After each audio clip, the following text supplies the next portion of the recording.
আমি তোমারে 10 লাখ টাকা দিব যদি তুমি 10 দিনের জন্য আমার বয়ফ্রেন্ড হও। আমারে বানায় নেন, আমি রাজি। না, আমি ওকে বানাতে চাই, তোমাকে চাই না। না, আমি হইতে পারবো না। আরেকবার ভাবো, পুরা 10 লাখ টাকা দিব। আমার বন্ধু সুন্দর আছে, ওরে বানায় নেন। আরে তুমি হয়ে যাও না।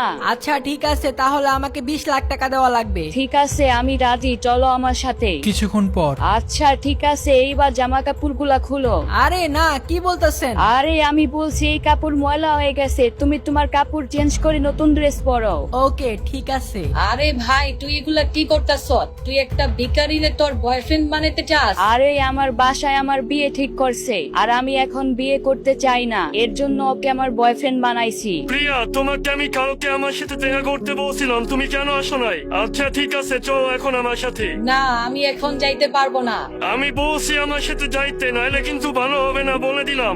এইখান থেকে চলে যাও, নাইলে কিন্তু তোমার খবর আছে। আরে বস, আপনি? এইখান থেকে চলে যাও, এটা তোমার লাস্ট ওয়ার্নিং। না না বস, আমি এক্ষুনি যাচ্ছি।